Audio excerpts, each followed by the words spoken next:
Hello, my dear students. Welcome to Krishna Classroom. Today, I will teach you second chapter of Beehive, the sound of music, part 1. Okay. First, इसमें रस are crowds jostle for position on the underground train platform. A slight girl looking younger than her 17 years was nervous yet excited as she felt the vibration of the approaching train. जो वहाँ पर underground platform है, railway का platform है, वहाँ पर वो एक गर्ल खड़ी है, धक्का मुक्की से वहाँ परेशान हो रही है. अ स्लाइड गर्ल यानी बहुत छोटी सी बच्ची, राइट. लुकिंग यंगर देन, उसकी एज तो 17 ईयर है बट वो अपनी एज से बहुत कम लग रही है. इसमें से एक क्वेश्चन बन जाता है आपका कि व्हाट डिड द रश हार क्राउड्स डू. ओके, ये जो आपकी फर्स्ट लाइन है इसमें से क्वेश्चन बन सकता है. एंड यहाँ पर आप गर्ल्स की अपीयरेंस भी दे सकते हैं कि उसका लुकिंग वाइज वो कैसी थी. वो स्लाइड गर्ल थी, ओके, जो कि अपनी एज से कम एज की लग रही थी. was nervous yet excited as she felt the vibration of the approaching train. वो थोड़ी नर्वस थी लेकिन एक्साइटेड भी थी. क्यों थी? क्योंकि उससे वाइब्रेशन सुनाई दे रही थी. किस चीज की वाइब्रेशन फील कर रही थी वो? किस चीज की? ट्रेन की.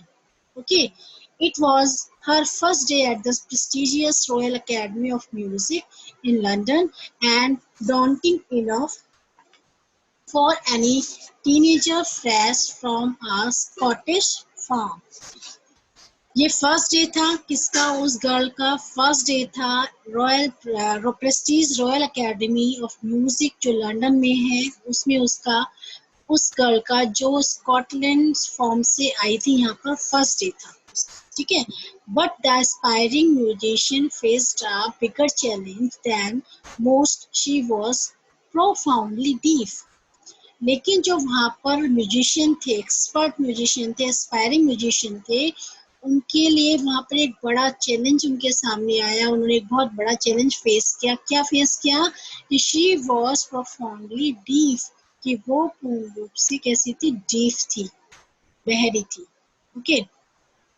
इसमें देखिए इस पैराग्राफ में जो आपके एक्सट्रैक्ट्स भी आते हैं एग्जाम्स में, इसमें क्वेश्चन बन सकता है. एक बन सकता है how old was Evelyn when she went to the Royal Academy of Music. Okay, कितनी एज, क्या एज थी उसकी? तो क्या एज थी उसकी? 17 ईयर्स.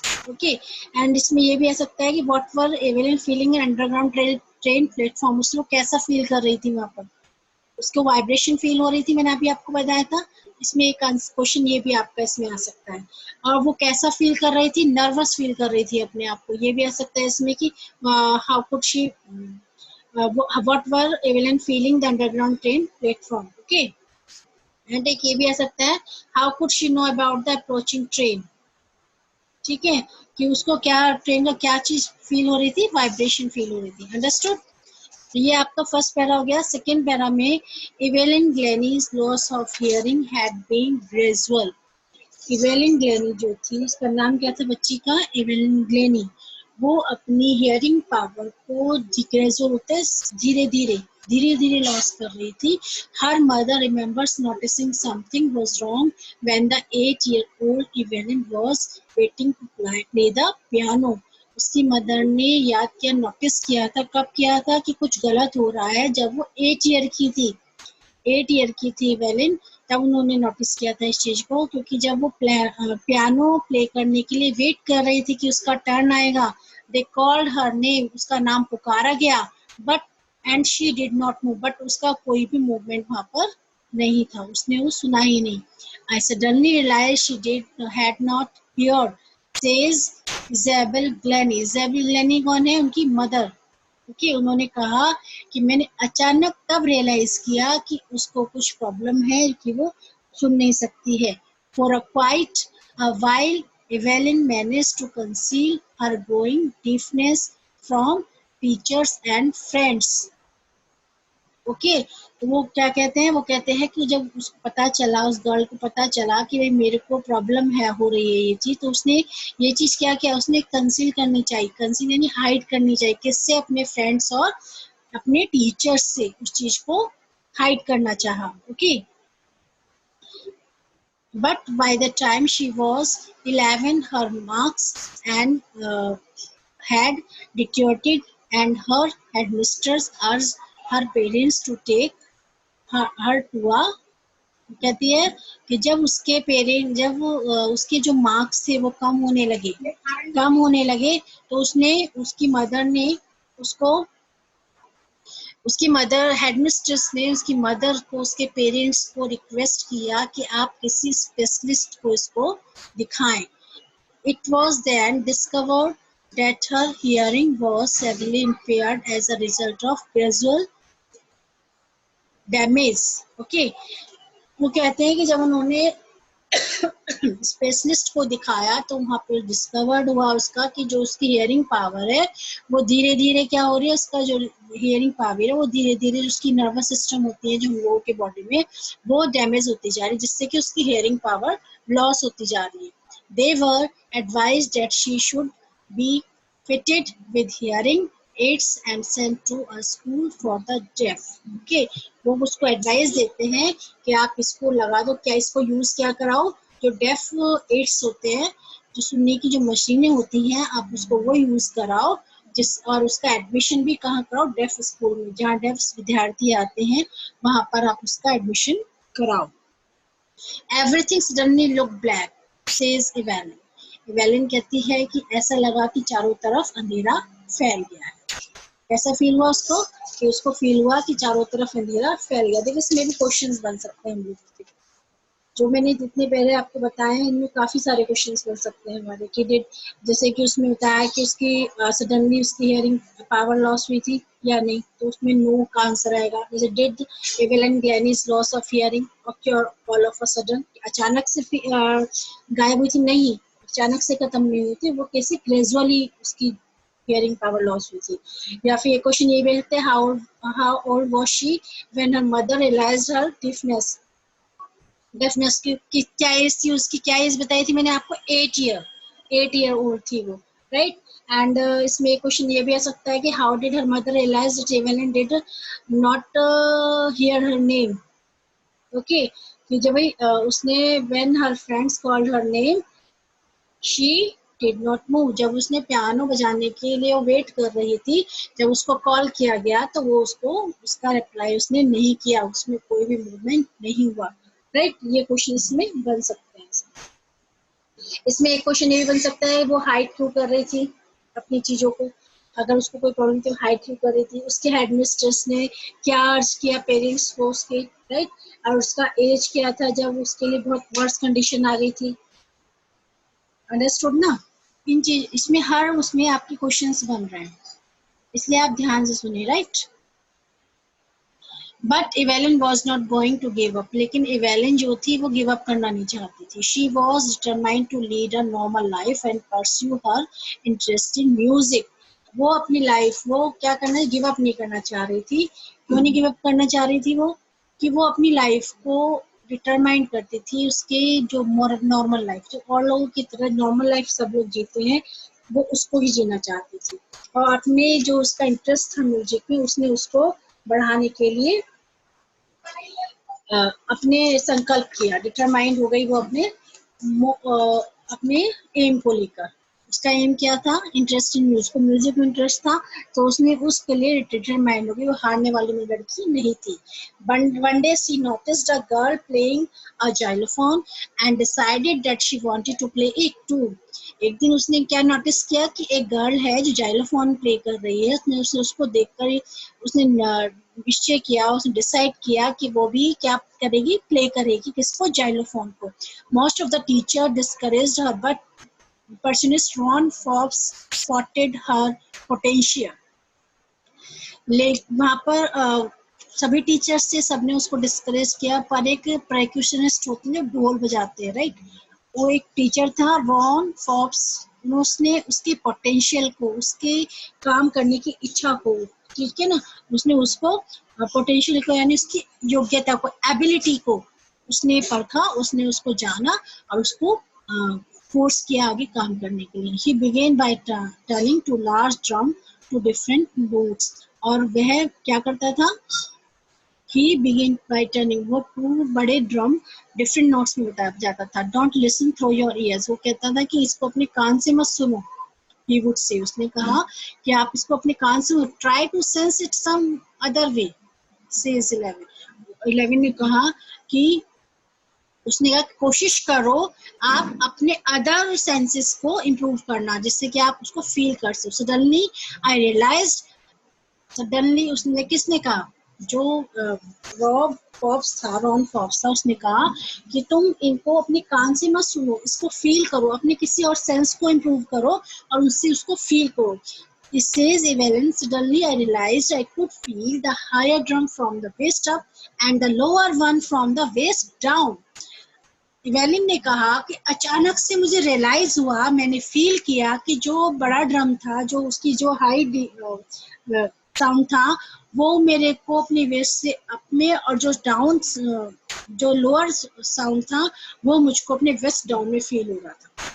शरीर के नीचे भी हिस्से से लोअर साउंड एंड बड़े ऊपर के हिस्से से उसको हायर ड्रम साउंड फील हो रहा था।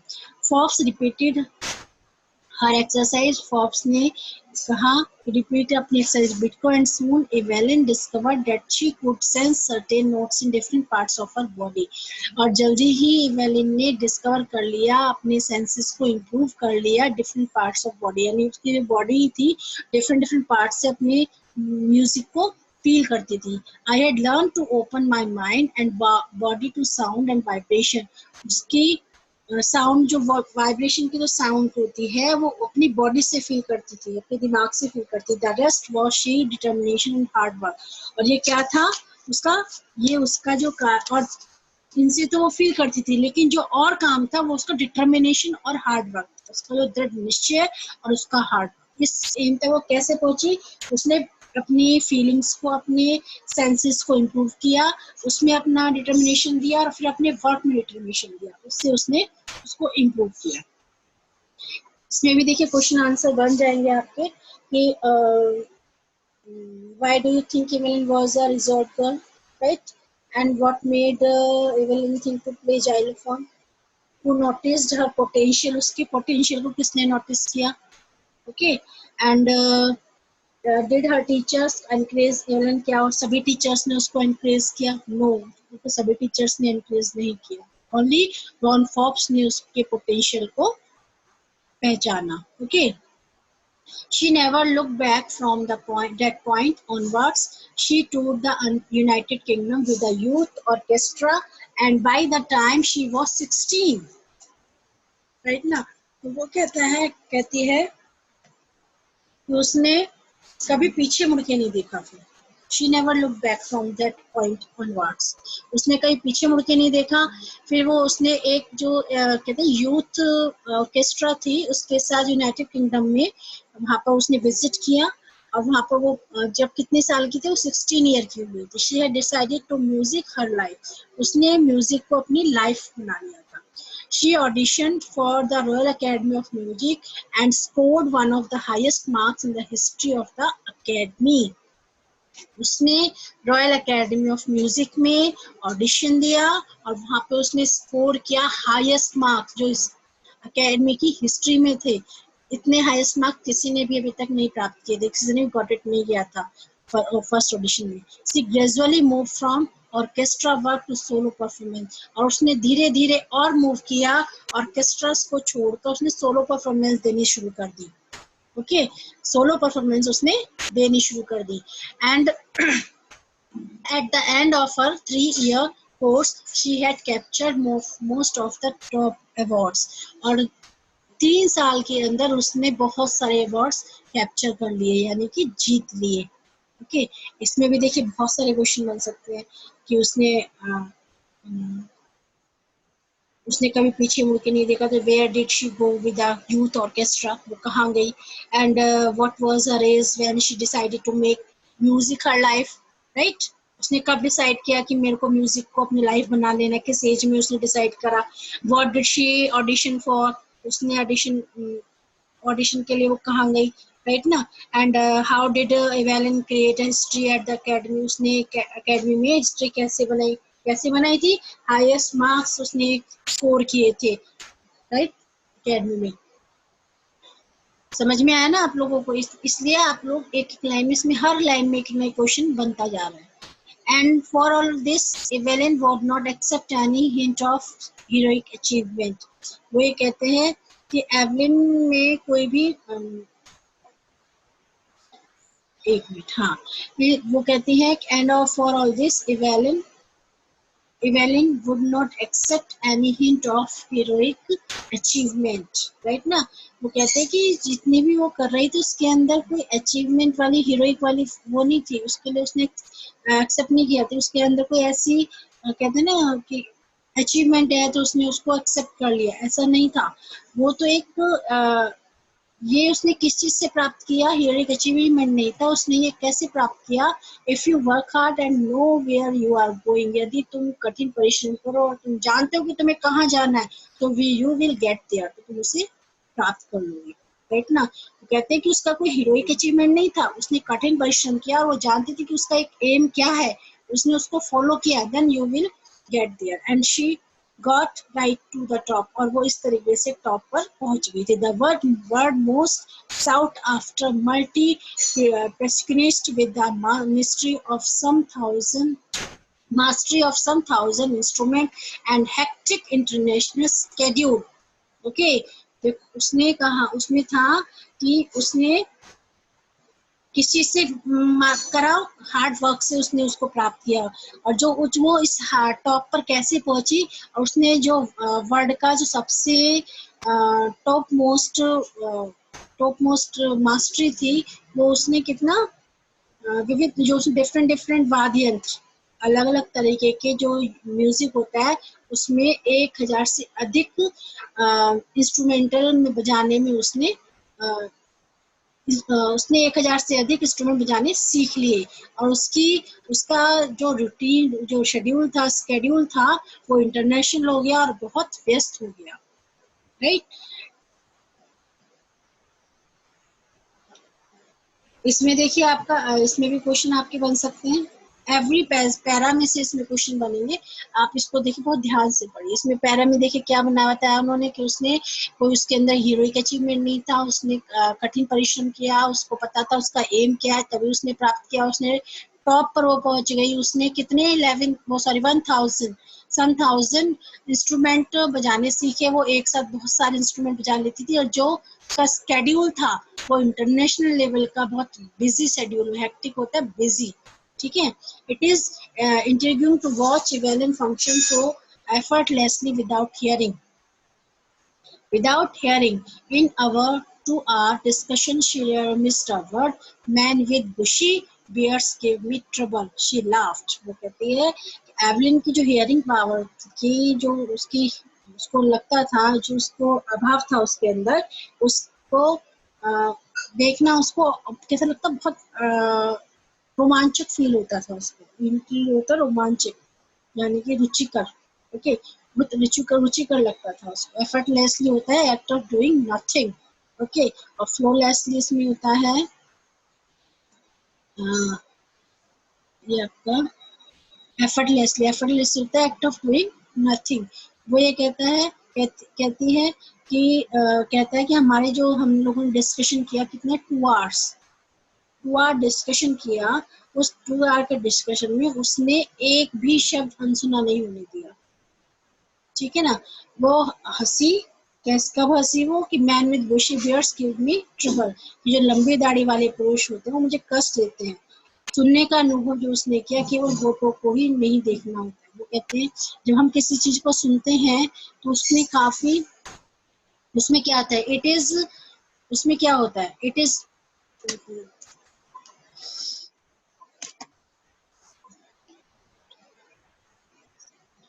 उसमें वो कहता है कि जो उसकी हियरिंग पावर थी उसमें उसको वो कहती है कि एवलिन की जो श्रवण शक्ति, जो हियरिंग पावर थी, उसका जो अभाव था, उसमें उसने उसको रोमांचक क्यों लगता था, इंटरेस्टिंग क्यों लगता था, इंटरेस्टिंग क्यों लगता था वो, क्योंकि इंटरेस्टिंग क्यों लगता था वो, क्योंकि उसने कठिन परिश्रम किया था और उसने वहाँ पर जो 2 घंटे की जो जितनी भी बातें हुई थी, इससे होता है ना कि अगर हम लोग कोई मीटिंग अटेंड करते हैं तो हम लोग उनकी बातों को ध्यान से सुनते हैं, लेकिन उसमें चीजें अलग थी क्योंकि खाली लिप्स को देखने से भी अनुभव नहीं कर रही थी, खाली सुनने का अनुभव करने के लिए उसको होठों को नहीं देखना होता था, उसको पूरे चेहरे को, फेस को पढ़ना होता था। It is the whole face, वो पूरे एक्सप्रेशंस को देखते थे, स्पेशली द आईज, क्या देखती थी, आईज को। She speaks flawlessly with a Scottish lilt, और जो फ्लॉलेसली होता है fault of mistake, without fault of mistake. और लिलिट होता है या वे ऑफ स्पीकिंग, यानी बोलने का तरीका, लहजा। ओके, वो कहते हैं कि पूरे चेहरे को देख जब हम किसी से बात, वो उसके उसके हिसाब से सुनने का जो अनुभव होता था, वो केवल लिपसिंग को नहीं देखती थी, वो पूरे फेस एक्सप्रेशंस को देखती थी, विशेष रूप से, स्पेशल रूप से वो किस चीज को देखती थी, आईज को, ठीक है ना। और वह स्कॉटलैंड के हेटिक में, यानी स्कॉटलैंड के वे ऑफ स्पीकिंग में उसको बिना बिना रुके बोलती है। वह कहती है कि my speech clear because I could hear till I was 11, she says, but that does not explain how she managed to learn French and master basic Japanese. वो ये कहता है कि मेरी बोली क्लियर है क्योंकि मैं 11 ईयर तक सुन सकती थी। कहते हैं कि जो मेरी बोलने की जो क्षमता है, जो मेरी स्पीकिंग है, वे ऑफ स्पीकिंग है, वो इसलिए क्लियर है क्योंकि मैं 11 ईयर तक सुन सकती थी, राइट। इसलिए उसको एक्सप्लेन नहीं किया था कि उसने किस प्रकार, उसको हम एक्सप्लेन नहीं कर सकते कि वो फ्रेंच और जैपनीज कैसे सीखी। इस पैरा में बताया, मैं एक बार तो आपको रिपीट कर देती हूँ। एवलिन को जो उसकी हियरिंग पावर की जो डिफिशियंसी थी उसके अंदर, उसको अभाव नहीं होता था, उसको उसके अभाव के बिना उसके हार्ड वर्क को देखना रुचिकर लगता था सभी को, ठीक है। हम लोगों ने वहां पर 2 घंटे बातें की, उस 2 घंटे की बातों में उसने एक भी शब्द को मिस नहीं किया, स्किप नहीं किया। वो जब दूसरे बंदे को बोलता हुआ देखती थी तो खाली उसके लिपसिंग को नहीं देखती थी, उसके फुल फेस के एक्सप्रेशन को देखती थी, यानी स्पेशली आईज को देखती थी। और ये एक स्पेशली वो देखती थी और बिना गलती के वो सब चीजें पढ़ लेती थी, सुन लेती, समझ लेती थी। क्यों? वो कहती है कि माई स्पीच इज क्लियर, मेरी जो स्पीच है, जो मेरी बोलने की जो क्षमता है, वो बिल्कुल क्लियर है क्योंकि I could hear till I was 11, जब मैं सुन सकती थी, कितने साल की थी मैं, 11 साल तक सुन सकती थी। इसलिए इस बात को एक्सप्लेन नहीं किया जा सकता कि उसने फ्रेंच और जैपनीज सीखने में मास्टरी कैसे प्राप्त की, right. As for music, she explained, it pours in through every part of my body.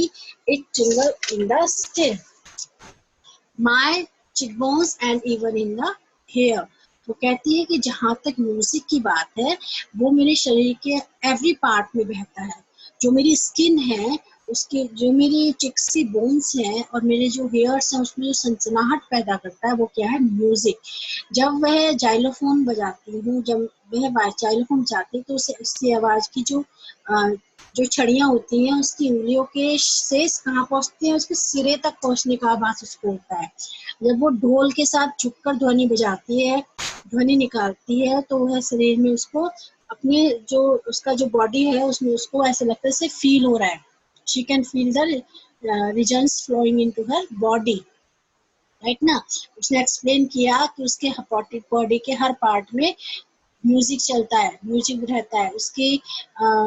उसके टच, उसकी स्किन में, टिंगल्स इन द स्किन में एंड चिक बोन्स में, इवन इनके हेयर में उसका क्या फैलता है, क्या भरा हुआ है? सब म्यूजिक भरा हुआ है। व्हेन शी प्ले, जब वो जाइलोफोन बजाती है तो उसके सेंस, जब वो उसको छेड़ती है, उसकी छड़ों का हाथ लगाती है, तो उसके पासिंग करता है कहाँ से? फिंगर टिप्स से निकलकर उसकी बॉडी में।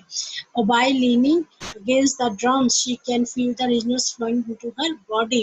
और जब वो ड्रम बजाती है तो सारी बॉडी में उसको फील होता है। On a wooden platform she removes her shoes so that the vibration pass through her bare feet and upper legs.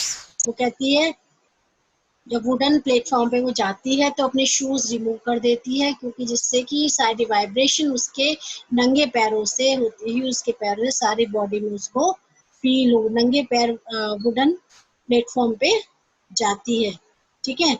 Not surprisingly, Evelyn delight her audience in 1991. She was presented with the Royal Philharmonic Society Prestige Solist of the Year Award। तो ये कहते हैं कि not surprising, इसमें कोई surprise की बात नहीं है। इवन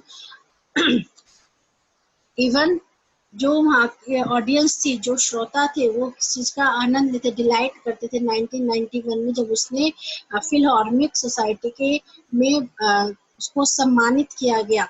इस चीज के लिए सोलिस्ट ऑफ द ईयर इनाम जो अवार्ड था उससे उसको नवाजा गया। James blade, stage master percussion James Blades, God may have taken her hearing, but she was given her back something extraordinary। वो ये कहते हैं, कौन कहते हैं? जेम्स ब्लेड बोलते हैं कि ढोल मास्टर कहते हैं। जेम्स ब्लेड कौन है? ढोल मास्टर, राइट। वो कहते हैं कि ईश्वर ने आपकी हियरिंग पावर तो ले ली, लेकिन उसके बदले आपको एक एक्स्ट्रा ऑर्डिनरी क्वालिटी दी, गुण दिया, जो कुछ भी हम सुनते हैं उसे हम सभी से अधिक गंभीरता से अनुभव करते हैं। लेकिन हम लोग जब सुनते हैं what we hear, she feels far more deeply than any of us. हम लोग जो सुनते हैं आप उससे ज्यादा उसको फील करती हो। That is very see express music so beautifully. इस कारण ही तुम संगीत को इतने अच्छे ढंग से, इतने अच्छे तरीके से, इतने ब्यूटीफुल तरीके से एक्सप्रेस करती हो या पेश करती हो, ठीक है। और किसने बोला ये? जेम्स बॉर्ड ने, सॉरी जेम्स ब्लेड्स ने बोला ये, ठीक है। फिर यहाँ आता है Evelyn confesses that she is something of a workaholic. वो कहते हैं कि एवेलिन कन्फेस करती है कि उसे क्या है, वो वर्कहॉलिक है, उसे काम करने की लत है। But the rewards are enormous, लेकिन मुझे अभी कार्य करना है। I have just got to work, often harder than classical musician। अभी मुझे कार्य करना है, मुझे क्लासिकल म्यूजिक में, शास्त्रीय संगीत से भी कठोर काम करना है। often harder than classical musician but the awards are enormous। और वो क्या करना चाहती है कि जितने भी अवार्ड, परंतु उनके नाम भी बहुत अधिक हैं, राइट ना। वो कहते हैं, वो कन्फेस करती है कि मुझे काम की लत है, मैं काम करना चाहती हूँ, मैं क्लासिकल म्यूजिशियन भी बनना चाहती हूँ और रिवॉर्ड प्राप्त करना चाहती हूँ जो और भी अधिक है। Apart from the regular concert, वो कहते हैं कि जितनी भी सभाएं होती हैं, कंसर्ट होते हैं, उनमें सिवा एवलिन जेल व अस्पतालों में, कहते हैं कि apart from a regular concert, Evelyn also give free concert in prisons and hospitals. वो क्या करती है? रेगुलर कंसर्ट अपार्ट करती है, प्ले करती है। एवेलिन फ्री कंसर्ट करती है कहाँ पर? प्रिजन्स और हॉस्पिटल्स में, okay. And she also give high priority to classes for young musician. और किसको प्रायोरिटी को ज्यादा देती है? जो यंग म्यूजिशियन होते हैं उनको, उनकी जो क्लासेस होती है उनके लिए वो बहुत प्रायोरिटी देती है। And reaching of the Beethoven Fund for Deaf Children says she is a shining inspiration of deaf children. Deaf children, they see that there is a nowhere that they can't go। कहती है कि Richmond जो अनरिचमंड जो बधिर बच्चों के Beethoven fund से संबोधित है, वो कहते हैं कि जो जितने भी बधिर डेफ स्टूडेंट, डेफ चिल्ड्रंस हैं, वो इंस्पिरेशन है उनके, उसके लिए, उनके लिए ये इंस्पिरेशन है कि जहाँ तक वे नहीं जा सकते, या भी उन्हें करने में सक्षम नहीं है, वो उसको देखकर उन्हें इंस्पिरेशन मिलती है। किसको? एवेलिन को देखकर। Evelyn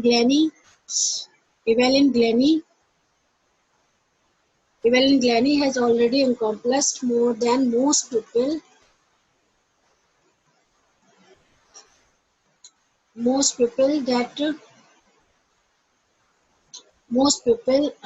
Evelyn Glennie has already accomplished more than most people twice her age.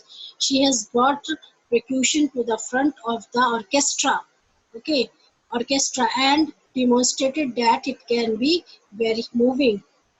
Okay, very moving. जो इवेलिन है, जो उस ग्लोइनी ने अपनी दुगनी उम्र के व्यक्तियों से भी अधिक उपलब्धि प्राप्त कर ली, यानी उससे भी दुगनी एज के लोगों से भी उसने काफी उपलब्धि प्राप्त कर ली। She has brought profession to the front of orchestra, वह ढोल व तबला वादन को ऑर्केस्ट्रा में और आगे लेकर गई, और वहां पे उसने उसको ढोल और तबला वादन को कैसे हृदय स्पर्शी बनाया, कैसा बनाया, and demonstrate that it can be very moving, वो काफी आगे लेके गई। She has given inspiration to those who are handicapped people who look to her and say if she could do it I can, and not to least she has given enormous pleasure to millions। okay, वो ये कहती है कि उसके लिए जो ढोल और तबला वादन था वो इतना हृदय स्पर्शी हो गया, इतनी वो टची हो गई थी उससे कि एवलिन ने उन लोगों को प्रेरणा प्रदान की जो कैसे थे, हैंडीकैप थे, जो लोग उसको देखते थे और कहते हैं कि अगर यह कर सकती है तो हम भी कर सकते हैं। Who look to her and say if she can do it I can, अगर ये कर सकती है तो मैं भी कर सकता हूँ। और at not the least she has given enormous pleasure to millions, वो कहते हैं कि कोई कम नहीं है कि उसने लाखों को आनंद प्रदान किया। राइट ना, इसमें उसने उसकी जो काम करने की जो कहते हैं ना वर्क एल्कोहलिक है, वो उस चीज के बारे में उसने बताया है। सारा एक्सपीरियंस इसमें गर्ल को दी गई है, और उसने बहुत अच्छे से अपने एम को क्लियर किया, अपने एम को पकड़ा है, और उसको ऐसा पकड़ा है उसने उसको मूव नहीं होने दिया। Right, if you have any doubt type in comment section, okay, and this chapter is complete, and next explain the second part in next video. Okay, good day and have a nice day. Thank you.